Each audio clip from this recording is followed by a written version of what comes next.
जोजो टीवी। जंगल के पास में एक बहुत सुंदर बागीचा था जहाँ पर बहुत सारे आम के पेड़ थे। वहाँ पर एक पेड़ था जिस पर बहुत ही रसीले मीठे आम आया करते थे। उसी पेड़ के बगल में एक छोटा सा पेड़ था जिसके ऊपर एक काले रंग का कौवा रहा करता था। मगर उस पेड़ के ऊपर अभी बिल्कुल भी आम आने शुरू नहीं हुए थे। काला कौवा बहुत प्यारा था, सबको बहुत प्यार से, आदर से, सम्मान से बात करता था। क्या बात है? कहाँ जा रही हो लोमड़ी? कुछ नहीं, अपनी मौसी के घर जा रही हूँ। कैसे हो तुम? मैं ठीक हूँ। अच्छा, ध्यान रखना, बारिश का मौसम हो रहा है। ठीक है कालू भाई। कालू इसी तरह सबके साथ हंसी खुशी रहा करता था। एक दिन अचानक एक बड़ा सा कौवा उस बागीचे में आकर रहने लगा। ये बागीचा तो रसीले आमों से भरा पड़ा है। किसी को यहाँ पर खाना है तो मेरी इजाजत लेनी होगी। वो दुष्ट काला कौवा हर किसी को परेशान करने लगा। हर कोई वहाँ से गुजरते हुए 100 बार सोचता। एक दिन कालू के पास वो नया वाला बड़ा कौवा आकर कहता है, तू यहाँ कब से रह रहा है? चल निकल यहाँ से। आज के बाद ये बागीचा बस मेरा होगा, समझा? ये तुम कैसी बातें कर रहे हो? मैं यहाँ बरसों से रह रहा हूँ और ये बागीचा किसी का नहीं, ये हम सबका है। दोनों में लड़ाई शुरू हो गई। बड़ा काला कौवा छोटे मासूम कौवे को घायल कर देता है और अपने पेड़ पर जाकर बैठ जाता है। यह सब रसीला आम का बड़ा पेड़ देख रहा था। रसीला पेड़ कालू को आवाज लगाकर कहता है, सुनो कालू, मेरे पास आओ। कालू हैरान रह जाता है। क्या ये पेड़ से आवाज आ रही है? हाँ, मैं बोल रहा हूँ। मेरे अंदर जादुई शक्तियाँ आ चुकी हैं। अब तो बरसों से यहाँ पर रह रहा हूँ ना। तुम मेरी शक्तियों का इस्तेमाल करो। आज के बाद सिर्फ और सिर्फ मेरे आम खाना। मेरे आम खाओगे तो बहुत सारी शक्ति तुम्हारे अंदर आ जाएगी और इस बड़े काले कौवे को मार गिराओगे। कालू कौवा यही करता है। अब वो दिन रात सारे रसीले बड़े बड़े आम खाने लगा। धीरे धीरे उसके अंदर शक्ति बढ़ गई और एक दिन युद्ध के दौरान उसने बड़े कालू कौवे को मार गिराया और सारे जंगल और बागीचे को उस दुष्ट कौवे से निजात मिल गई। मुर्गी का अंडा और बत्तख की कहानी। एक छोटे से तालाब के पास बहुत सुंदर सुंदर कुछ मुर्गियां रहा करती थीं। पानी के अंदर तालाब में बहुत सी बत्तखें खेला करती थी। वहीं पर वो अपना जीवन बसर करती थी। एक बत्तख माँ बनने वाली थी। वो अपना बहुत ख्याल रखती थी। एक दिन उसने देखा कि उसी की तरह एक मुर्गी भी माँ बनने वाली है। बत्तख ने जाकर मुर्गी से बात की। सुनो बहन, क्या तुम भी माँ बनने वाली हो? कैसी तबीयत है तुम्हारी? तुम्हें देखकर लगा तुम भी मेरी तरह बहुत जल्द माँ बनने वाली हो, तो सोचा तुम्हारी खबर ले लूं। मुर्गी बत्तख की ये मीठी मीठी बातें सुनकर बहुत खुश हुई। मुर्गी उसके पास आती है और कहती है, हाँ, मैं भी माँ बनने वाली हूँ, लेकिन मुझे यहाँ पर रहना इतना अच्छा लगता है कि और कहीं जाने का जी ही नहीं करता। यहाँ हवा है, पेड़ है, पानी है और आज तुमसे दोस्ती करके मुझे बहुत अच्छा लग रहा है बहन। हम दोनों एक दूसरे का ख्याल रख सकते हैं। जल्दी ही हमारे बच्चे हो जाएंगे। क्यों, क्या कहती हो? मुर्गी की बात सुनकर बत्तख कहती है, हाँ बहन, आजकल मौसम बहुत सुहावना है। हम दोनों अच्छे अच्छे विचारों की बातें करेंगे ताकि हमारे बच्चों पर उसका अच्छा असर हो। अब धीरे धीरे हर रोज बातें करने के कारण बत्तख और मुर्गी के बीच में बहुत अच्छी मित्रता हो गई थी। एक दिन अचानक मौसम बहुत बिगड़ गया। तेज पानी का तूफान आया। इतनी तेज बाढ़ थी कि पूरा तालाब गंदे पानी से भर गया और बहुत ज्यादा पानी आने के कारण बत्तख खुद को संभाल ही नहीं पा रही थी। बत्तख मदद के लिए पुकारने लगी। बचाओ, बचाओ, मुर्गी उसे देख लेती है और उसकी मदद करने के लिए भागती है। बहन, मैं आ रही हूँ तुम्हारी मदद के लिए। जैसे तैसे मुर्गी उसे एक डंडी देकर सहारा देती है और बत्तख किनारे तक आ जाती है।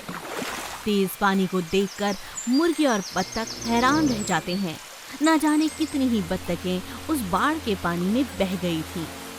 हाय राम, आज तुम ना होती तो मैं अपने बच्चों के साथ मर ही चुकी थी। तुम्हारा बहुत बहुत शुक्रिया मेरी सहेली। कैसी बातें करती हो? आओ थोड़ा आराम करते हैं। 1-2 दिन की बात है, बहुत जल्द पानी ठीक हो जाएगा और फिर तुम दोबारा अपने तालाब में रहने लगना। जैसा मुर्गी ने कहा था वैसा ही होता है। 2-4 दिन के बाद फिर से तालाब में पानी पहले जैसा हो जाता है। बत्तख अपने पानी में चली जाती है और कुछ ही दिनों में उसके बहुत सारे नन्हे नन्हे बच्चे हो जाते हैं जिन्हें वो तैरना सिखाती है। और उस तरफ मिट्टी के पास पेड़ के नीचे मुर्गी भी अपने अंडे दे देती है और हर रोज उनके ऊपर बैठकर बत्तख से बातें करने लगती है। अब दोनों दोस्त एक दूसरे के साथ सुख दुख बांटते और जंगल की प्रकृति का आनंद लेते। Golden rat house. बहुत दिन पहले सुल्तानपुर नाम के एक शहर के लोग वहां पर चूहे ज्यादा होने के कारण बहुत परेशान थे। किसान का सारा फसल नाश कर रहे थे। चूहे नए नए फसल को जाकर कुछ ही दिन में खराब कर देते थे। कुछ किसान जाकर अपने सरपंच को शिकायत किया। तभी एक दिन चुलबुल पांडे करके एक चूहे पकड़ने वाला सुल्तानपुर में आता है। चूहा पकड़ता हूँ, चूहा पकड़ता हूँ, जितना भी बड़ा हो या जितना भी ज्यादा हो, चूहा पकड़ता हूँ। उसको सुनकर सरपंच गिरीश ने उसको बुलवाया और ऐसा बोला, अरे ओ चुलबुल पांडे, हमारे गांव में चूहे बहुत ज्यादा हो गए हैं। अगर तुम उन सबको पकड़ोगे तो मैं तुम्हें चूहे का 50 रुपए दूंगा। एक चूहे के लिए 50 रुपए? ठीक है साहब, मुझे बस 2 दिन दीजिए, मैं सब चूहों को पकड़ूंगा।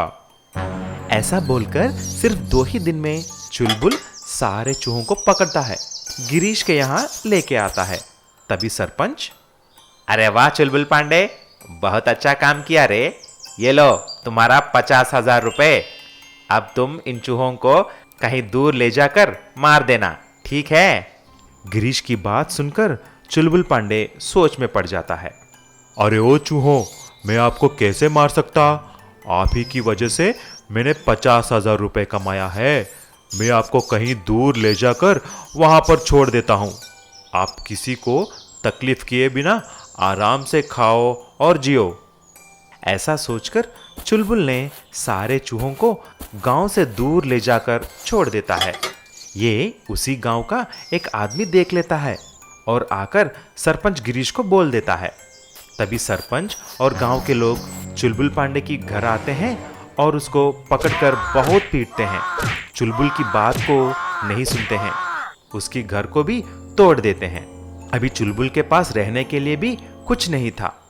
तभी रोते हुए चुलबुल पांडे ने, हे भगवान, ये क्या किया तुमने? मैंने उन चूहों की जान बचाने के लिए ऐसा किया है, लेकिन सब कुछ उल्टा हो गया। अब मेरे पास रहने के लिए घर भी नहीं है।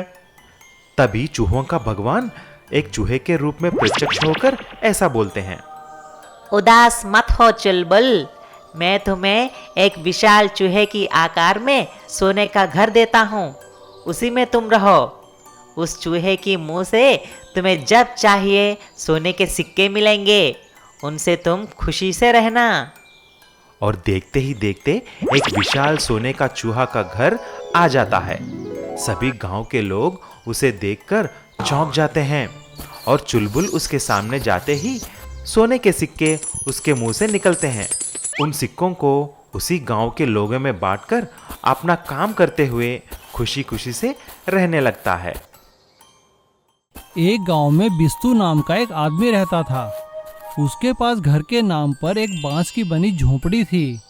वो जंगल से बांस काट काट कर लाता और शहर में जाकर एक फर्नीचर बनाने वाली फैक्ट्री में बेच दिया करता था। एक दिन जब वो शहर से गांव बांस बेचकर आ रहा था, तभी उसने बस में दो लोगों को बात करते हुए सुना कि सरकार लोगों को अपना काम खोलने के लिए लोन दे रही है। वो अगले दिन सीधा गांव के बैंक में गया और उसने वहां पर बैंक मैनेजर से कहा, सर मैंने सुना है कि सरकार लोगों को अपना काम खोलने के लिए लोन दे रही है। मैं बांस के बहुत अच्छे फर्नीचर बनाना जानता हूँ, क्या मुझे लोन मिल सकता है? हाँ हाँ जरूर मिल सकता है, सरकार की सारी सुविधाएं आप लोगों के लिए ही तो है। आप एक काम करो, ये फॉर्म भरवा लो और जो फॉर्मेलिटी है वो पूरी कर दो। बिस्तु गांव के मुखिया से जाकर वो फॉर्म भरवा देता है और गांव का मुखिया उसका लोन लेने में पूरी मदद करता है। बैंक से लोन लेकर बिस्तु अपने घर के पास ही फर्नीचर बनाने का काम शुरू कर देता है। वो बड़ी ही मेहनत से जंगल से बांस काट कर लाता और अच्छा फर्नीचर बनाता था, लेकिन उसके हाथ के बनाए फर्नीचर की लागत शहर में मशीन से बनाए फर्नीचर से बहुत ज्यादा थी। इसकी वजह से उसका फर्नीचर बहुत कम बिक रहा था। ये देखकर वो बहुत परेशान हो गया। बैंक का लोन चुकाने की चिंता उसे अंदर ही अंदर खाए जा रही थी। एक दिन जब इसी चिंता में डूबा हुआ वो जंगल से बांस काट कर आ रहा था, तभी उसने किसी जानवर के रोने की आवाज सुनी। उसने नदी किनारे जाकर देखा तो एक कुत्ते का छोटा सा पिल्ला जल में फंसा हुआ था। बिस्तु ने तुरंत एक बांस आगे किया और उस कुत्ते के बाहर निकाल दिया। जैसे ही वो पिल्ला बाहर आया तो बिस्तु देखकर हैरान हो गया। वो पिल्ला तुरंत एक देव में बदल चुका था, जो देव सोने की तरह चमक रहा था। बिस्तु ने उन देव को प्रणाम किया। बिस्तु को हैरान देखकर उस देव ने उससे कहा, हे वत्स, मैं एक श्राप से श्रापित था, तुमने मुझे इस श्राप से मुक्त किया है। मैं तुम्हें आशीर्वाद देता हूँ कि जिस बांस से तुमने मुझे निकाला है, ये बांस तुम्हारा बहुत फायदा कराएगा। जाओ वत्स, तुम्हारा कल्याण हो। ऐसा कहकर वो देव वहां से गायब हो जाते हैं और बिस्तु उस बांस को अपने गट्ठर में दोबारा बांधकर अपने घर आ जाता है और उस गट्ठर को अपनी फैक्ट्री में रखकर मन ही मन सोचने लगता है, न जाने क्या आशीर्वाद दिया है उस देव ने। ये भला बांस मेरा क्या फायदा करेगा, मेरे पास तो ऐसे बांस बहुत सारे जमा हैं। यही सोचता सोचता बिस्तु सो जाता है, लेकिन वो सुबह उठकर अपनी फैक्ट्री को देखकर हैरान हो जाता है। उसकी पूरी फैक्ट्री और घर सोने की तरह चमक रहा था। वो फैक्ट्री के अंदर जाकर देखता है तो उसका पूरा फर्नीचर सोने का बन चुका था। लगता है ये देव का ही चमत्कार है। क्यों ना मैं सारा फर्नीचर जाकर शहर जाकर बेचूं। ये गोल्डन कलर देखकर तो शहर में मेरा फर्नीचर हाथों हाथ बिक जाएगा। तो जैसे ही अपना फर्नीचर लादकर शहर पहुंचा, तभी अचानक एक सुनार की नजर उसके फर्नीचर पर पड़ी। अरे भाया, ये सोना कहाँ लेकर जा रहे हो? इधर लाओ इधर। क्या कहा, सोना? हाँ भाया, ये सोना है, सोना। और वो सुनार उससे सारा सोना खरीद लेता है। बिस्तु को बहुत पैसे मिलते हैं और अब सोने के बांस के घर की वजह से बिस्तु की किस्मत चमक चुकी थी। बिस्तु ने उस देव का धन्यवाद किया और अपने परिवार के साथ सुखी सुखी रहने लगा। चांदपुर गांव में प्रवेश नाम का एक आदमी रहता था। वो बहुत ही गरीब था।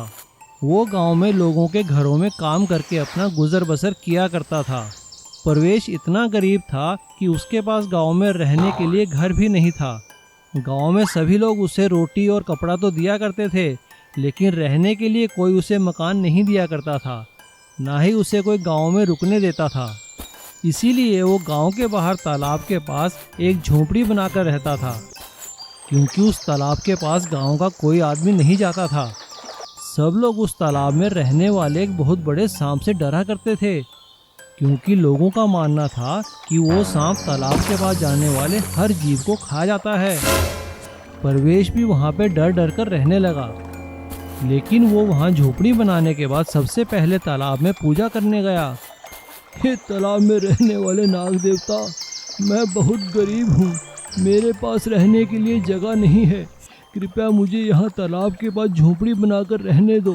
मैं आपको कुछ नहीं कहूँगा, आप मेरी रक्षा करो और समय आने पर मैं आपके लिए जो हो सके वो करूँगा।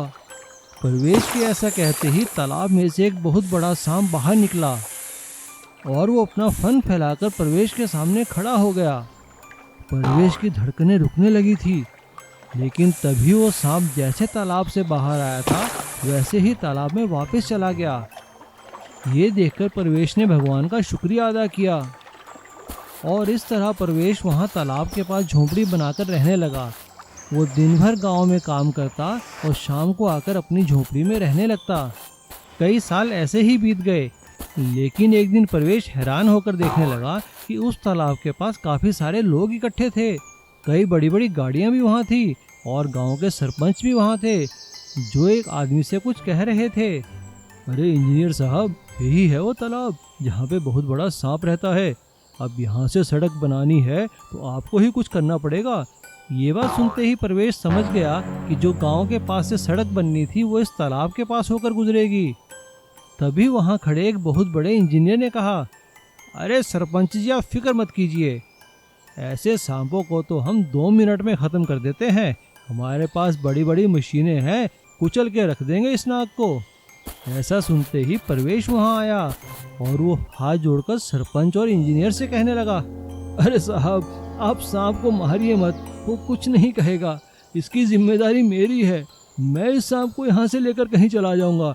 अगर आप कहें तो मैं पास वाले जंगल में चला जाऊँगा, आप उसे मारिए मत। अरे अरे रुको रुको, कौन हो तुम?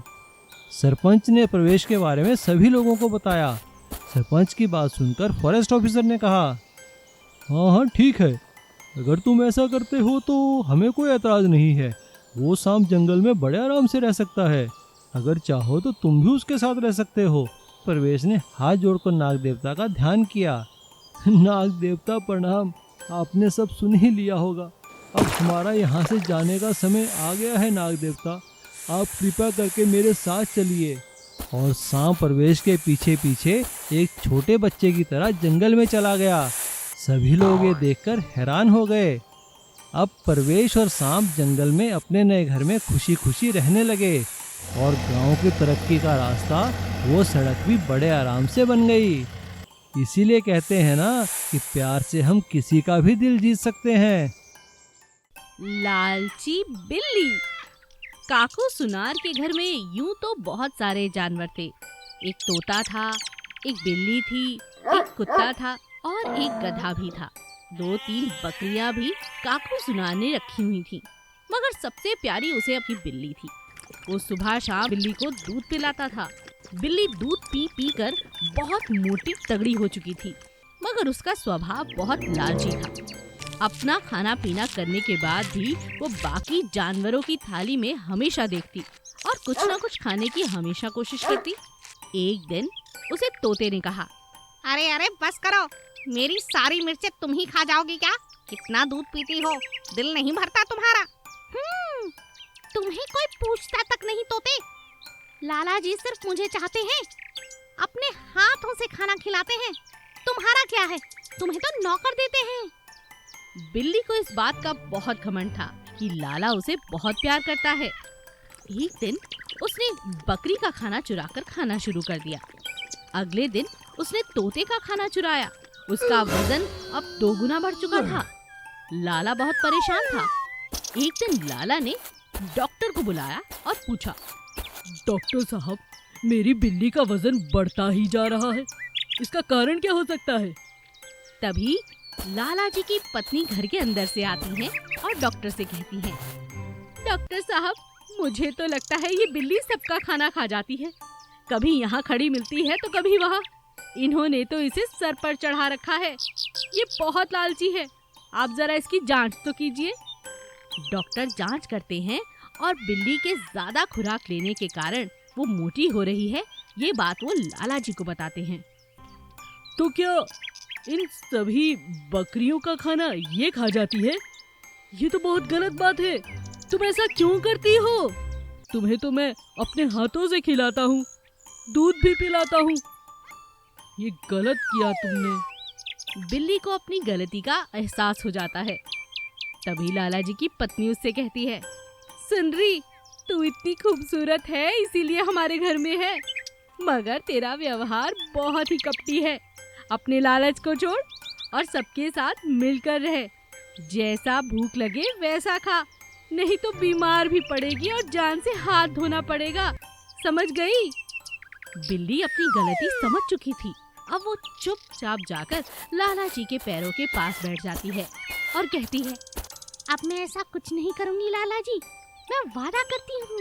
लाला जी खड़े हो जाते हैं और सभी पशु पक्षियों को अपने हाथों से खाना खिलाते हैं और कहते हैं, मैं सबसे बराबर का प्यार करता हूँ।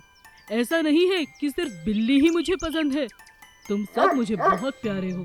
ऐसा कहकर लाला और उसकी पत्नी घर के अंदर चले जाते हैं और बिल्ली सबसे माफी मांगती है और खुशी खुशी सबके साथ रहने लगती है। जादुई शहद की गुफा। राजा शेर की गुफा के कोने में बहुत सारी मक्खियों को रहने की इजाजत थी। वो वहाँ पर बड़े मजे से रहती और शहद इकट्ठा करती। सारा शहद राजा शेर ही खा सकता था। उनके अलावा कोई और अगर ये शहद खाता तो उसे सजा मिलती। सर्दियों के दिन थे। बेचारा भालू इधर उधर भूख में घूम रहा था। उसे कहीं भी शहद नहीं मिला। उसकी शहद खाने की बड़ी इच्छा थी। ओहो, कितने महीने हो गए शहद खाए। ये सारी मधुमक्खियाँ राजा की गुफा में रहने लग गई हैं और वहीं बस राजा को शहद देती हैं। मुंह में पानी आ जाता है जब शहद की बात आती है। क्यों ना मैं राजा शेर की गुफा के पास जाकर देखूं, शायद वहाँ कुछ शहद मिल जाए। भालू बड़ी उम्मीद के साथ राजा की गुफा के पास चोरी चोरी जाता है। वो देखता है कि राजा शेर तो मजे से सो रहा है और खूब सारा शहद मधुमक्खियों के छत्ते से नीचे गिरा हुआ है। अरे वाह, कितना सारा शहद गिरा हुआ है। लगता है मुझे इसे खा ही लेना चाहिए। और वैसे भी ये शहद तो गुफा के बाहर तक गिर कर आ रहा है, इस पर किसी का भी अधिकार हो सकता है। इस उम्मीद के साथ भालू सारा शहद खा जाता है। भालू को शहद खाता हुआ मधुमक्खी देख लेती है और सीधा जाकर राजा शेर को इसकी शिकायत करती है। महाराज, आपने देखा नहीं, आप यहाँ आराम से सो रहे हैं और वहाँ बाहर भालू आपका सारा शहद खा गया है। गुस्से में राजा शेर बाहर तक आता है और भालू से कहता है, खबरदार, तुम्हारी इतनी हिम्मत कि तुमने हमारा शहद खाया। पर महाराज, ये तो गुफा से बाहर आया हुआ था, इसीलिए खा लिया। भालू ने अपनी बात शेर के आगे रखी, मगर शेर बहुत गुस्से में था। शेर ने कहा, तुम जानते नहीं, ये राजा की गुफा है, ये जादुई गुफा है।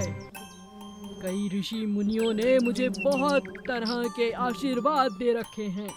मेरे यहाँ का कोई भी खाना भोजन कोई और खाएगा तो वो पत्थर का हो जाएगा, मूर्ख। ऐसा सुनते ही भालू हैरान रह जाता है और जोर जोर से रोने लगता है। महाराज, कई महीनों से शहद नहीं खाया था, इसीलिए लालच में यहाँ पहुँच गया, मुझे माफ करिए। किसी तरह मुझे इस श्राप से बचा लीजिए महाराज। महाराज उसे एक कड़ी सजा सुनाते हैं। ठीक है, तो आज से हमारे दरबार में पानी पिलाने का काम तुम्हारा रहा। 6 महीने तक तुम बिल्कुल शहद को हाथ नहीं लगाओगे और तुम्हें पत्थर का बनाने से मैं इस जादुई गुफा को मना कर दूंगा। बोलो मंजूर? जी महाराज। बेचारे भालू के पास हाँ कहने के अलावा और कोई चारा भी नहीं था और 6 महीने तक भालू हर किसी को गुफा में आने वालों को पानी पिलाता है और अपनी सजा काटता है। इसीलिए कहते हैं, लालच में आकर दूसरे के घर में जाकर चोरी करके खाना गलत बात है। बातूनी खरगोश और ऊदबिलाव। एक जंगल में घने पेड़ों के बीचों बीच काफी सारे खरगोश रहते थे। वे सभी आपस में बहुत मिलजुल कर रहते थे और एक दूसरे की सहायता भी करते थे। एक खरगोश ने कहा, अरे चलो चलो चलो उस खेत में जाकर गाजर खाते हैं। अरे रुको रुको, मैं भी आ रहा हूँ, सब मिलकर चलते हैं। लेकिन वहीं एक पेड़ के कोटर में एक बातूनी खरगोश भी रहता था। एक दिन बातूनी खरगोश ने कहा, अरे तुम लोग कहाँ जा रहे हो? हम लोग खेत में गाजर खाने जा रहे हैं। तुम लोग तो बेवकूफ हो, भला गाजरे खाने भी कोई खेत में जाता है? भाई मैं तो ऑनलाइन ही घर पर ही गाजरे मंगवा लिया करता हूँ, वो भी सीधा खेत से। सभी खरगोश उसकी इस बात पर मन ही मन हंसने लगते हैं कि भला जंगल में ऑनलाइन गाजर भला कैसे आ सकती है। सभी खरगोशों को हंसता देखकर पास के तालाब में रहने वाला ऊद बिलाव बोलने लगा। अरे क्या हुआ, क्यों हंस रहे हो? खरगोश ने ऊद बिलाव को सारी बात बताई तो ऊद बिलाव ने उस खरगोश को सबक सिखाने की ठान ली और उसने खरगोश के पास आकर कहा कि वो पास के तालाब में बत्तख पकड़ने के लिए जा रहा है। यह बात सुनकर खरगोश ने कहा, क्या कहा? बत्तख पकड़ने? चलो मैं भी तुम्हारे साथ चलता हूँ, मैं तो चुटकियों में बत्तख को पकड़ लेता हूँ। उसकी बात सुनकर ऊद बिलाव मन ही मन हंसने लगा और उसे लेकर तालाब के पास चला गया। तालाब के पास जाते ही ऊद बिलाव पानी में डूबकर बत्तख के पास आने का इंतजार करने लगा। उसे देखकर खरगोश ने भी पास पड़े एक बांस को उठाया और उसे अपने नाक से बांध लिया। पानी के अंदर छुप गया। उसकी हरकत देखकर ऊद बिलाव हंसने लगा। तभी वहाँ कुछ बत्तखें आईं और खरगोश वाले बांस को उठाकर उड़ने लगीं। नाक से बंधा होने के कारण खरगोश भी बांस के साथ पानी से बाहर आ गया और चिल्लाने लगा, अरे बचाओ बचाओ, मैं उड़ रहा हूँ, क्या हुआ? बत्तखें खरगोश को लेकर तालाब से बाहर आ गईं। पक पक पक पक पक, बड़ा आया था हमें पकड़ने वाला, चलो इसे हवा से जमीन पर फेंक दो। बत्तखों ने खरगोश को ऊंचाई से जमीन पर फेंक दिया। जमीन पर गिरते ही खरगोश को काफी चोटें आईं। हाय राम, मैं तो मर गया।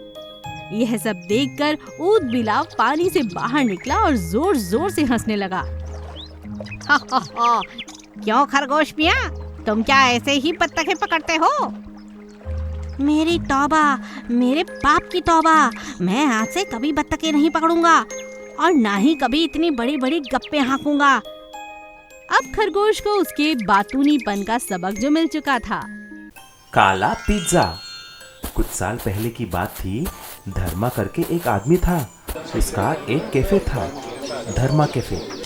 उसमें वह तरह तरह के पफ, समोसे, केक्स, ड्रिंक्स और कॉफ़ी भी बेचता था।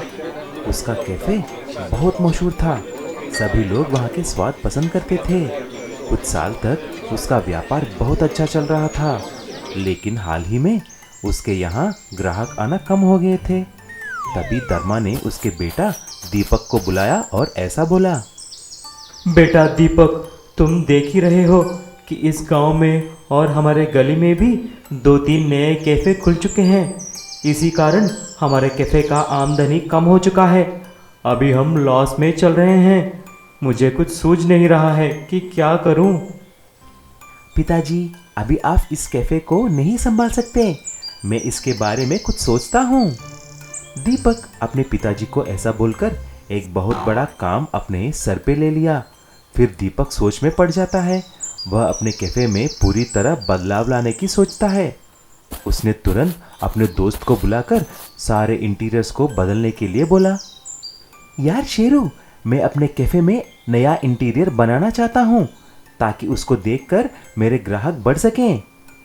ठीक है यार, वो तो आसानी सी बात है। थोड़े से ब्राइट कलर्स डालेंगे और लाइटिंग भी अच्छा लगाएंगे। देखना, तुम्हारा कैफे 5 स्टार होटल जैसा दिखेगा। जैसा उसने सोचा ऐसा ही हुआ। कैफे का सारा लुक दीपक और शेरू मिलकर बदल डालते हैं, लेकिन उसके कैफे के सेल्स में कुछ खास बदलाव नहीं आती। तभी एक दिन दीपक मुंह लटकाकर घर आया। उसको उदास देखकर धर्मा जी ने पूछे, क्या हुआ बेटा, आज तुम बहुत उदास दिख रहे हो। क्या करूं पिताजी, मैं अपने कैफे में बहुत कुछ बदल डाला, लेकिन फिर भी सेल्स नहीं बढ़ रहे हैं। क्या करूं समझ में नहीं आ रहा है। बेटा कुछ ऐसा करो, एक अनोखी नया पकवान को शुरू करो जो सिर्फ हमारे कैफे में ही मिले, ताकि लोग उसे खाने के लिए भागते हुए आएं। पिताजी का बात मानकर दीपक इंटरनेट पे खोज शुरू किया। तरह तरह के डिशेस देखने लगा, लेकिन उसकी नज़र एक ब्लैक पिज्ज़ा पर पड़ती है। दीपक उस ब्लैक पिज्ज़ा को अपने कैफ़े में शुरू करना चाहा। जब से कैफ़े में ब्लैक पिज़्ज़ा बनाना शुरू किया, उसकी डिमांड बढ़ जाती है, क्योंकि ब्लैक पिज़्ज़ा दिखने में काली है लेकिन बहुत स्वादिष्ट है। गांव में और शहर के लड़के लड़कियां, नौजवान उस ब्लैक पिज़्ज़ा को खाने के लिए आने लगे। दीपक भी ब्लैक पिज़्ज़ा के तस्वीरें कैफ़े के चारों तरफ लगा देता है। कुछ ही दिन में उस ब्लैक पिज़्ज़ा की वजह से लाखों रुपए कमाने लगता है। फिर एक आदमी आकर दीपक से बोला, अरे दीपक बेटा, तूने फिर से अपने पापा की कैफे को खोया हुआ वैभव लेके आया है। खुश रहो बेटा, खुश रहो। एक राजा अपनी बेटी के लिए अच्छे वर की तलाश में इधर उधर भटक रहा था। एक दिन बहुत सोच समझकर उसने एक प्रतियोगिता रखने का फैसला किया और उसने ये घोषणा करवाई कि जो कोई भी एक दिन के अंदर अंदर उसके पास 5 सोने की मुर्गियां लेकर आएगा और उसके सवालों का सही जवाब देगा, उसी के साथ वो अपनी बेटी की शादी कर देगा। ये एक बहुत ही अच्छा अवसर था, क्योंकि राजा बहुत पैसे वाला था। उसकी जमीन जायदाद इतनी थी कि जो भी उनकी बेटी से शादी करता हमेशा के लिए सुखी रहता। राजा की प्रतियोगिता में भाग लेने के लिए दूर दूर से राजा महाराजाओं के बच्चे वहां पर आते हैं और वहीं पर गांव में एक कुम्हार को जब ये बात पता चलती है तो उसकी बहन उससे कहती है, भैया तुम भी प्रतियोगिता में भाग ले लो ना। अरे पगली, कैसी बातें करती है? तूने प्रतियोगिता के नियम नहीं सुने? राजा कहता है कि 5 सोने की मुर्गियां लानी है। 5 सोने की मुर्गियां मैं कहाँ से लाऊंगा? पर हाँ, मैंने एक बार राजकुमारी को देखा है, एकदम संगमरमर जैसी है। पर मेरा भाग्य ऐसा नहीं कि मैं उसे अपनी धर्मपत्नी बना सकूं बहन। अरे भैया, तुम तो कितने समझदार हो, कुछ सोचो, ये अवसर यूं ही हाथ से चला जाएगा। अपनी बहन के कहने पर चंदन रात भर सोचता रहता है और उठकर बैठ जाता है। वो अपने हाथ से छोटी छोटी मुर्गियां बनाने लगता है। धीरे धीरे वो उनका आकार बड़ा करने लगता है। वो 5 विशाल मुर्गियां सुबह तक बना लेता है और उन पर सोने के रंग जैसा रंग भर देता है। सुबह जब उसकी बहन वो देखती है तो कहती है, भैया ऐसा लग रहा है कि तो सच में सोने की मुर्गियां हैं। आखिर तुम क्या करने वाले हो? देखती जा, चल मेरे साथ। भाई बहन जैसे तैसे बड़ी मेहनत के साथ उन मुर्गियों को राजा के महल तक पहुंचा देते हैं। राजा यह देखकर हैरान था कि कुम्हार की इतनी हिम्मत कि वो राजकुमारी के साथ शादी करना चाहे। फिर भी अवसर तो अवसर होता है। तो राजा सवाल लेकर चंदन के पास पहुंचता है और कहता है, ये मुर्गियां तुमने बनाई हैं? जी महाराज, मैंने बनाई हैं। मैं एक कुम्हार हूँ, मेरा नाम चंदन है, मैं इसी गांव में रहता हूँ। अच्छा। राजा अपना पहला सवाल पूछता है, मैंने तो 5 सोने की मुर्गियां मंगवाई थी, तुम ये मिट्टी की मुर्गियां लेकर आए हो, इस बारे में तुम्हारा क्या कहना है? चंदन राजा को जवाब देता है, महाराज, मुझे तो लगता है कि हमारे देश की मिट्टी और खास तौर पर हमारे गांव की मिट्टी सोने से कम नहीं है महाराज। हमारी मिट्टी बहुत अच्छी है और इस पर सोने का रंग भर दिया है, क्योंकि ये रंग सबको प्रिय होता है, भगवान को भी और आपको भी। मुझे नहीं लगता कि मेरी मिट्टी के आगे सोने का कोई भी मूल्य है, इसी कारण मैंने मिट्टी से अपनी मुर्गियों को बनाया है महाराज। राजा चंदन की बात से बहुत प्रभावित हुए। उन्हें अभी तक इस तरह का एक भी जवाब अच्छी तरह से नहीं मिला था। उन्होंने अपनी बेटी की शादी चंदन से कर दी और यह सब देखते ही रह गए। अब चंदन बहुत खुश था। वो उसी गांव का अब राजा बन चुका था जिस गांव का वो कभी कुम्हार हुआ करता था। इसीलिए कहते हैं अवसर पर अपनी बुद्धिमानी से काफी चीजें अच्छी की जा सकती हैं। गुफा का रहस्य और शेर खान। जंगल का राजा शेर बहुत ही ज्यादा बुद्धिमान और समझदार था। उसे अपनी प्रजा की रक्षा हमेशा से करनी आती थी, लेकिन इस बार राजा शेर के सामने एक बहुत बड़ा संकट आकर खड़ा हो चुका था। एक हफ्ते से भीषण बरसात और बादलों की गड़गड़ाहट से सभी जानवर बहुत ज्यादा परेशान हो चुके थे। सभी जानवर जंगल में अपने अपने दोस्तों के यहाँ पर रुके हुए थे। राजा शेर के पास सभी जानवर मदद मांगने के लिए आने लगे। चूहे ने कहा, महाराज कुछ कीजिए, पूरा जंगल खतरे में है। अगर इसी तरह बारिश होती रही तो हम सब बाढ़ की चपेट में आ जाएंगे। हाथी ने कहा, महाराज मेरा एक प्रस्ताव है आपके सामने। अगर आप कहें तो हम सब एक योजना बनाकर ऊपर की पहाड़ी के पास जाकर रह सकते हैं। यहाँ अब खतरा है, यहाँ रहना बहुत खतरनाक है। राजा को हाथी की बात बहुत पसंद आती है। राजा सभी से कहता है, बहुत बढ़िया बात कही है हाथी ने। हम सबको ऊपर वाली पहाड़ी के पीछे चले जाना चाहिए। हम सब मिलकर वहाँ बढ़िया बढ़िया घर बना लेंगे। कुछ ही दिनों की बात है, हिम्मत मत हारो साथियों। मगर राजा की बात सुनकर एक खरगोश जोर से डरकर बोला, हाँ क्या कहा? ऊपर की पहाड़ी? नहीं नहीं नहीं, वहाँ से मरकर मेरे माता पिता की मृत्यु हुई थी। वो पहाड़ी बहुत ही खुफिया है महाराज, मैं वहाँ नहीं जाऊँगा। और आपसे भी यही कहता हूँ कि कोई वहाँ ना जाए, वो भूतिया है, भूतिया। चुप हो जाओ खरगोश, भूतिया भूतिया कुछ नहीं होता। अगर इंसान डरता है तो जानवरों से, शेर से, और ऐसी कोई ताकत नहीं पृथ्वी पर जिससे कोई डर सके। अगर तुम लोगों को मेरे साथ आना है तो आओ, नहीं तो पहले जाकर मैं एक बार हाथी के साथ वहाँ पर जांच पड़ताल कर कर वापस आता हूँ। उसके बाद आप सब मेरे साथ चल सकते हैं। जी महाराज, मुझे लगता है यही सही रहेगा। जी महाराज। सभी ने खरगोश की बात पर हामी भर दी और राजा शेर हाथी को लेकर पहाड़ी के पीछे चला गया, ये देखने के लिए कि क्या सच में वहाँ पर कोई खुफिया चीज है। जैसे ही राजा और हाथी वहाँ पहुँचे तो उन्होंने हर जगह देखा, लेकिन उन्हें कुछ भी नजर नहीं आया। तभी उनकी नजर बहुत सारे हीरे, जवाहरात, सोने और चांदी पर पड़ी, जिनकी चमक से हर जगह चमक रही थी। राजा शेर ने हाथी से कहा, आज समझ में आया ये जगह कोई खुफिया नहीं, ये डकैतों के सामान रखने की जगह है। ये देखो खजाना, वो लोग लूट पाट कर कर यहीं आते होंगे और यहाँ आए हुए जानवरों को सताते होंगे। खरगोश ने बिल्कुल ठीक कहा। चलो, आज से ये जगह अब हमारे कब्जे में है। इन बंदूकों को अपने कब्जे में ले लो और सभी जानवरों को आदेश दो कि तुरंत यहाँ आ जाएं, ताकि हम अपना जीवन बचा सकें। एक बार हमें देख लिया ना तो ये डकैत यहाँ आना बंद ही कर देंगे। और ठीक ऐसा ही हुआ। राजा और जंगल के सभी जानवरों के वहां जाने के बाद उन्हें तो सुरक्षा मिली ही, साथ ही डकैतों ने उस तरफ आना भी बंद कर दिया। इस तरह एक समझदार राजा के होते हुए पूरी प्रजा को सुरक्षा मिली। चांदपुर गांव में प्रवेश नाम का एक आदमी रहता था। वो बहुत ही गरीब था। वो गांव में लोगों के घरों में काम करके अपना गुजर बसर किया करता था। प्रवेश इतना गरीब था कि उसके पास गांव में रहने के लिए घर भी नहीं था।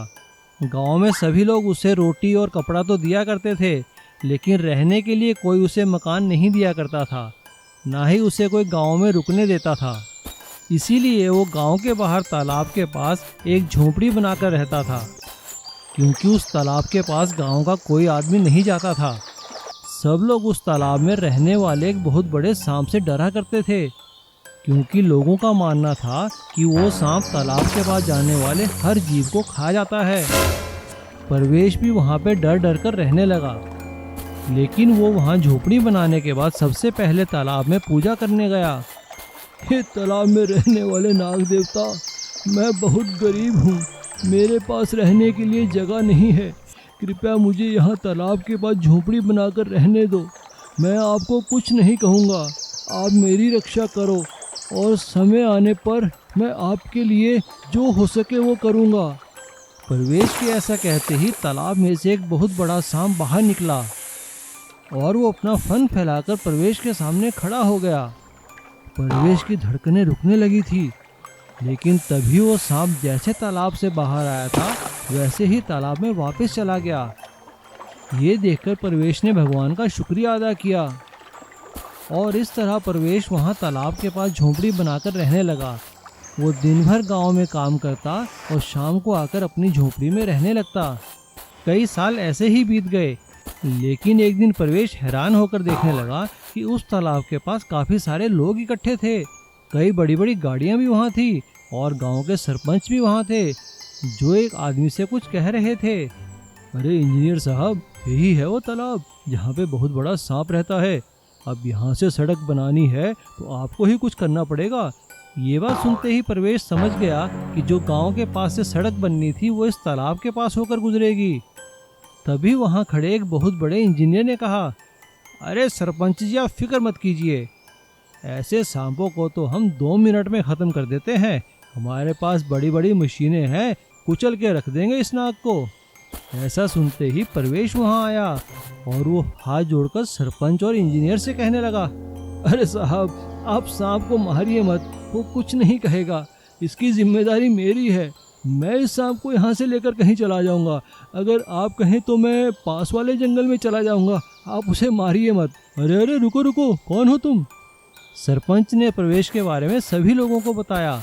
सरपंच की बात सुनकर फॉरेस्ट ऑफिसर ने कहा, हाँ हाँ ठीक है, अगर तुम ऐसा करते हो तो हमें कोई एतराज़ नहीं है।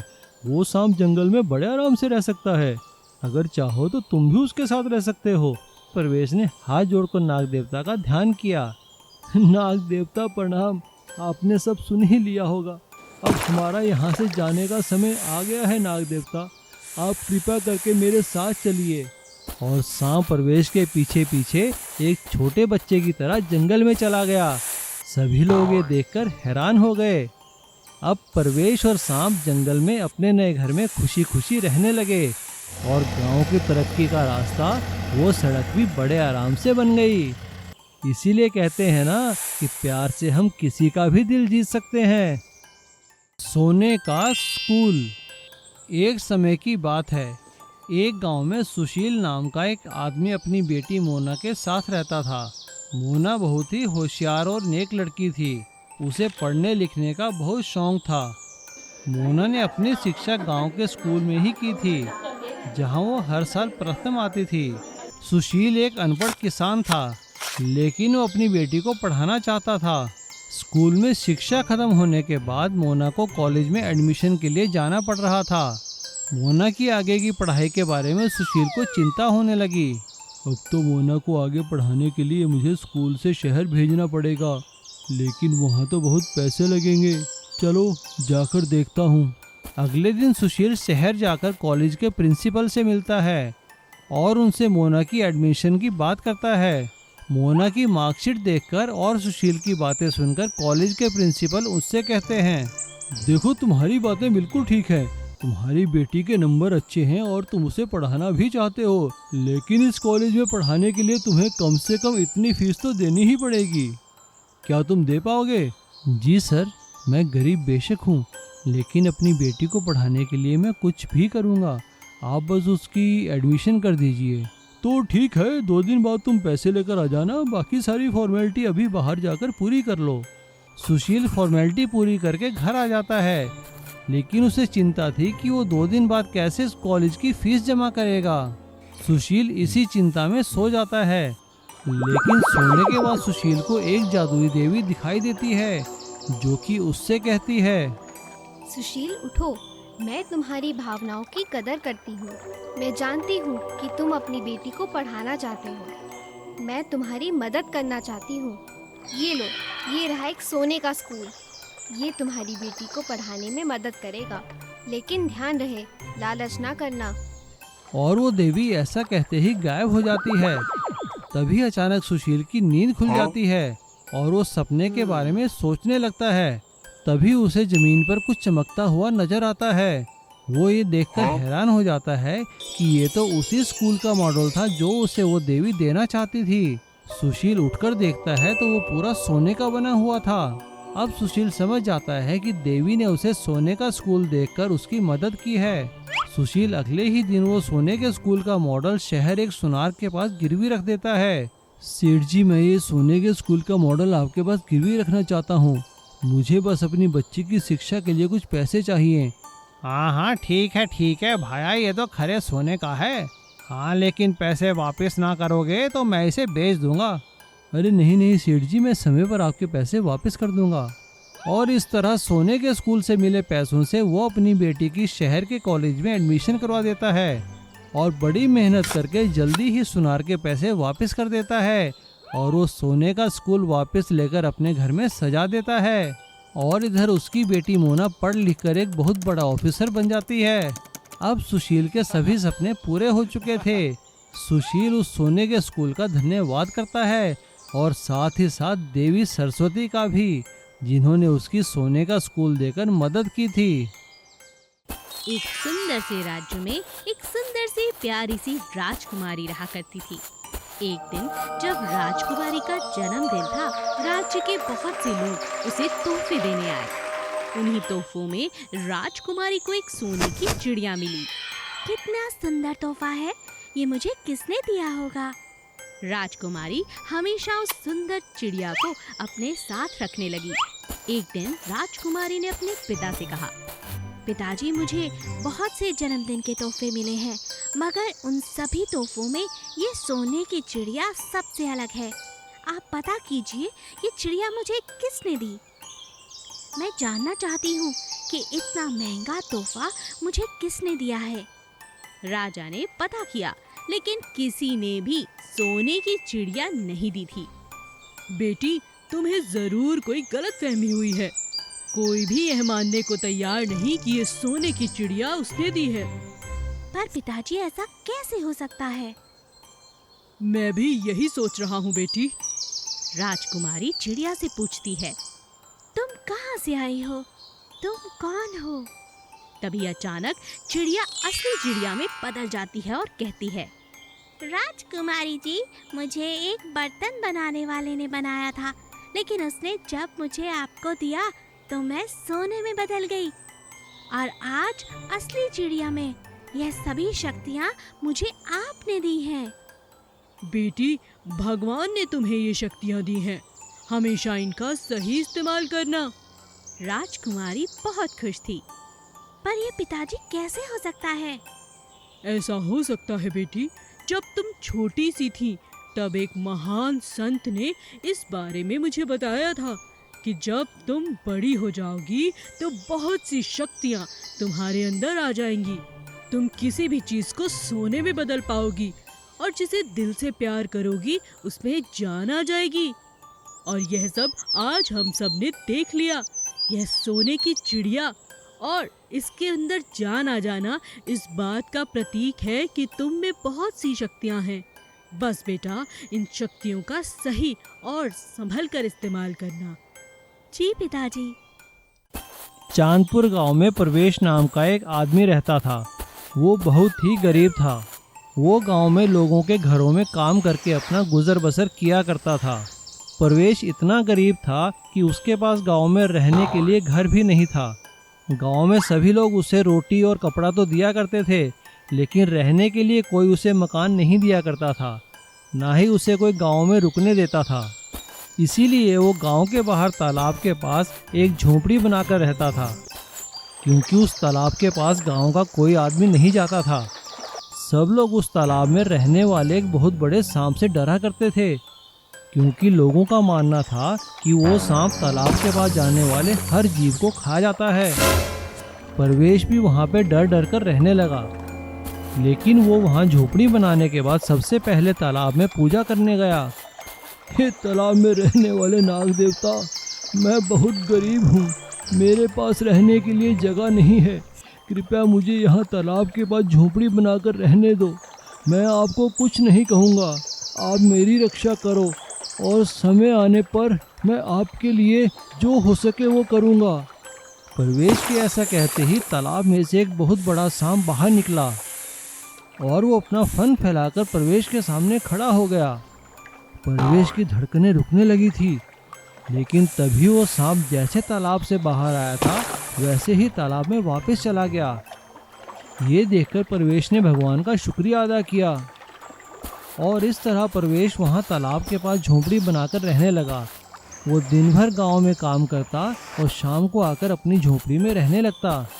कई साल ऐसे ही बीत गए, लेकिन एक दिन परवेश हैरान होकर देखने लगा कि उस तालाब के पास काफ़ी सारे लोग इकट्ठे थे। कई बड़ी बड़ी गाड़ियाँ भी वहाँ थी और गांव के सरपंच भी वहाँ थे, जो एक आदमी से कुछ कह रहे थे। अरे इंजीनियर साहब, यही है वो तालाब जहाँ पे बहुत बड़ा सांप रहता है। अब यहाँ से सड़क बनानी है तो आपको ही कुछ करना पड़ेगा।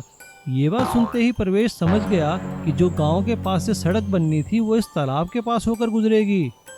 तभी वहाँ खड़े एक बहुत बड़े इंजीनियर ने कहा, अरे सरपंच जी, आप फिक्र मत कीजिए, ऐसे सांपों को तो हम 2 मिनट में ख़त्म कर देते हैं।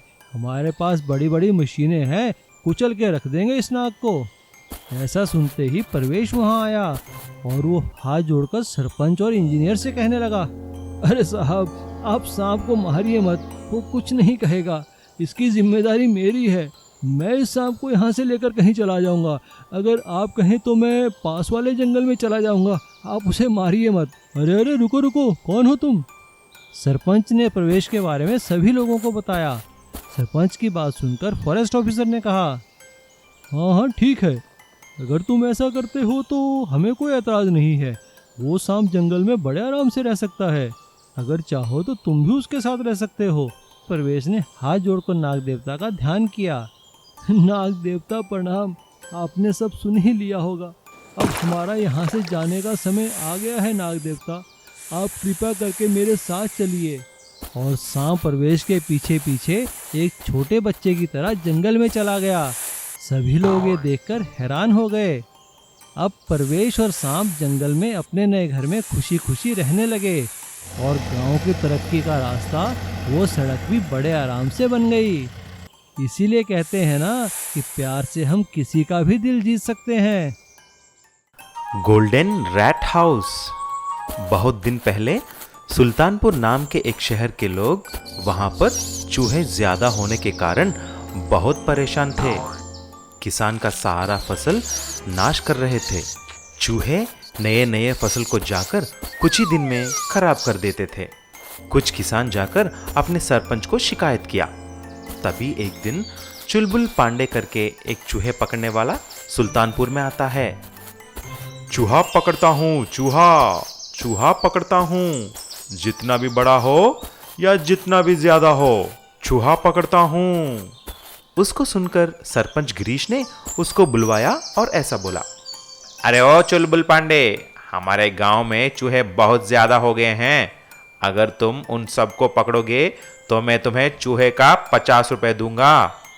एक चूहे के लिए 50 रुपए? ठीक है साहब, मुझे बस 2 दिन दीजिए, मैं सब चूहों को पकड़ूंगा। ऐसा बोलकर सिर्फ 2 ही दिन में चुलबुल सारे चूहों को पकड़ता है, गिरीश के यहाँ लेके आता है। तभी सरपंच, अरे वाह चुलबुल पांडे, बहुत अच्छा काम किया रे, ये लो तुम्हारा 50,000 रुपए। अब तुम इन चूहों को कहीं दूर ले जाकर मार देना, ठीक है? गिरीश की बात सुनकर चुलबुल पांडे सोच में पड़ जाता है। अरे ओ चूहों, मैं आपको कैसे मार सकता? आप ही की वजह से मैंने 50,000 रुपए कमाया है। मैं आपको कहीं दूर ले जाकर वहां पर छोड़ देता हूं। आप किसी को तकलीफ किए बिना आराम से खाओ और जियो। ऐसा सोचकर चुलबुल ने सारे चूहों को गांव से दूर ले जाकर छोड़ देता है। ये उसी गांव का एक आदमी देख लेता है और आकर सरपंच गिरीश को बोल देता है। तभी सरपंच और गांव के लोग चुलबुल पांडे की घर आते हैं और उसको पकड़कर बहुत पीटते हैं। चुलबुल की बात को नहीं सुनते हैं, उसकी घर को भी तोड़ देते हैं। अभी चुलबुल के पास रहने के लिए भी कुछ नहीं था। तभी रोते हुए चुलबुल पांडे ने, हे भगवान, ये क्या किया तुमने? मैंने उन चूहों की जान बचाने के लिए ऐसा किया है, लेकिन सब कुछ उल्टा हो गया। अब मेरे पास रहने के लिए घर भी नहीं है। तभी चूहों का भगवान एक चूहे के रूप में प्रत्यक्ष होकर ऐसा बोलते हैं। उदास मत हो चुलबुल, मैं तुम्हें एक विशाल चूहे की आकार में सोने का घर देता हूँ, उसी में तुम रहो। उस चूहे की मुंह से तुम्हें जब चाहिए सोने के सिक्के मिलेंगे, उनसे तुम खुशी से रहना। और देखते ही देखते एक विशाल सोने का चूहा का घर आ जाता है। सभी गांव के लोग उसे देखकर चौंक जाते हैं और चुलबुल उसके सामने जाते ही सोने के सिक्के उसके मुंह से निकलते हैं। उन सिक्कों को उसी गांव के लोगों में बांटकर अपना काम करते हुए खुशी खुशी से रहने लगता है। एक समय की बात है। एक जंगल में कुएं के पास बहुत सारी मछलियों का एक छोटा सा तालाब था। मछलियाँ बहुत सालों से उसी तालाब में रहा करती थीं।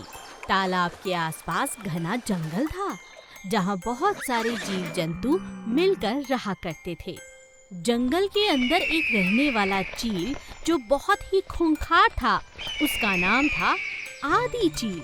आदि चील को हमेशा किसी कमजोर का शिकार करने में बहुत मजा आता था। वो अपना शिकार बड़ी ही चालाकी से करता था। बहुत दिनों बाद चील का एक दिन मछलियाँ खाने का दिल किया।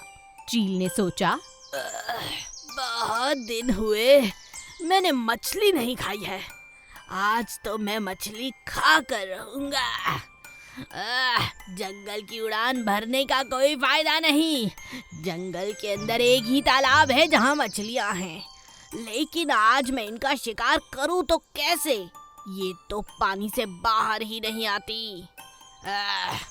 कोई ना कोई जुगाड़ तो लगानी होगी। चील बहुत सोचता है और सोच समझकर पास ही रहने वाले बंदर को अपना शिकार बनाता है। वो बंदर से कहता है, बंदर भाई कैसे हो? बंदर कहता है, मैं बहुत बढ़िया, आप कैसे हैं? मैं आपकी क्या मदद कर सकता हूँ? आज आप मेरे घर कैसे आए? क्या कहूँ भाई, बहुत दिनों से मछली नहीं खाई है और मछली खाने का बहुत दिल कर रहा है।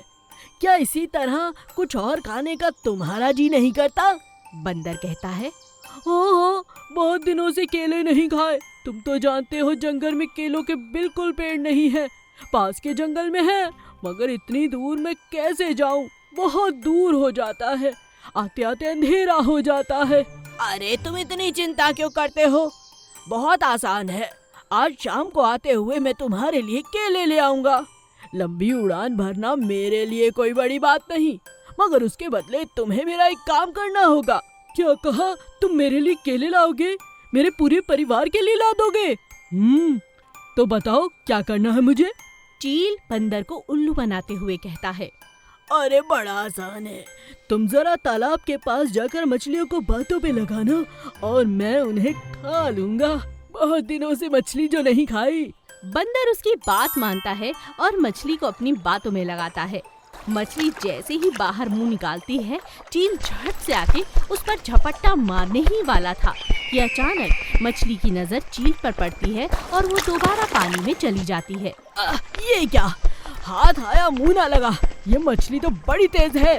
मछली अपना मुंह बाहर निकाल कर कहती है, बंदर भाई, तुम्हें तो अपना दोस्त समझकर तुमसे 4 बातें करने आई थी, पर मैं ये नहीं जानती थी कि तुम चील के साथ मेरे लिए जाल बिछा कर बैठे हो। आज से तुम्हारी और मेरी दोस्ती नहीं रही।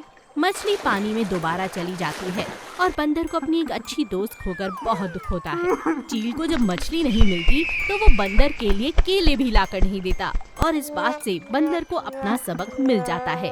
खाने की चीज के लिए किसी को धोखा देना बहुत बुरी बात है। ना तो केले मिले और ना ही दोस्ती रही। मुझसे बहुत बड़ी भूल हो गई।